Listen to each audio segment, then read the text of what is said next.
Minisita wa State ahawe eby'entambura Honorable Fred Byamukama niwe yayeta orukiiko oru kandi yashendekyerezibwa aba Legacy Road Safety Faras ebitongore ebirikugyezaho kushomesa enkoresa y'enguuto omu Uganda. Minisita w'eby'entambura Fred Byamukama yateera omuranga arikugambira abaturage ba Uganda nk'oku butanduze yongiire aha nkuuto hamwe n'emivugire mibi yaabo. Ngaffe aba Minisitule y'eby'entambula okunga Bannayuganda kubanga obubenje bweyongedde, ate obubenje buno bweyongedde abasinga beerimba bagamba obubenje buno buva ku makuba agabi.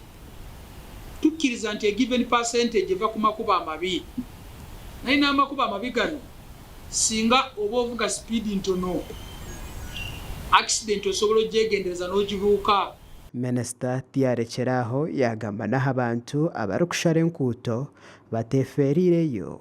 Naffe abatambula n'ebigere osanga omuntu ayingira mu kkubo talabye side ne site, n'oba ng'otambula mpolo oyinza omukoona, naye batugenze okunoonyereza abantu bano baba balina ebizibu.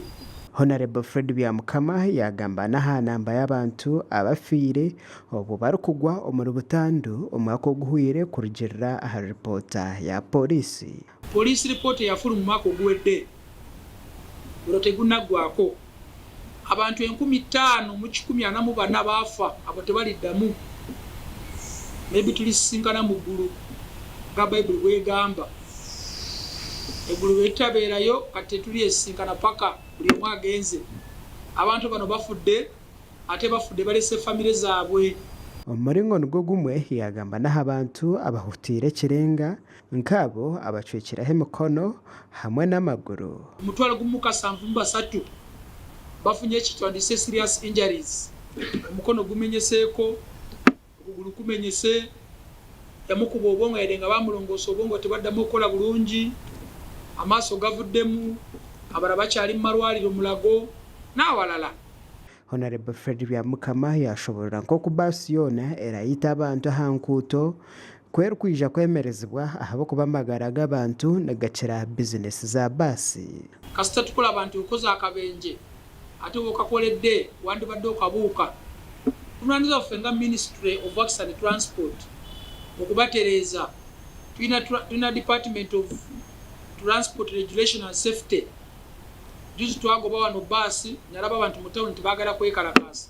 Kati n'engamba ono mu kifo ky'okwekalakasisa ku nnimiro, mu nnimiro okulima oba ku mulimu ogwe tugobye baasi. Baasi essa abantu mu kifo ky'okutta abantu ku makubo mugende mukole obubenje maka gammwe, n'oba n'akwata baasi yo n'ogiteeka wali n'otomera ennyumba ye neggwawo, tuyinza obutakusiba. Baasi zoona ezikozire butandu emyezi 3 eshembireyo Ministry neeja kurangirira ebifubiro byazo. Tujja kuvaayo n'amawulire amalungi oba amabi kwezo baasi ezizze nga zikola obubenje mu ggwanga ebbanga ly'emyezi 3 eriyiseeko, kubanga ripooti tuziina ate tujja batereeza nga Byamukama zijja kutyo bakolako kubanga obuyinza baabumpa ate nze looya wa Bannayuganda batasasula. Hariho n'enteekateeka y'okushomesa abantu aha kiraakorebwe kubayambaho abo boona abaratunge butandu batakatwirwe mu marwariro. Tulabyemu abalala accident bwegwa asooka kukwata mu nsawo, oba ensawo yeza oxygen simanyi, asooka kukwata mu nsawo, oluva mu nsawo n'akwata mu bbaaga oba ebbaaga yekendeeza omusaayi simanyi. Bitulabye ebyo. N'abalala roole zino bwe zigwa zirina omwenge, bbiya, soda, sementi, mafuta mala abantu nga babaninga mu kifo ky'okujja drive okumutaasa basooka kutwala bino. Amakuru aga gashakwa Ivan Nyesiga omuri Kampala.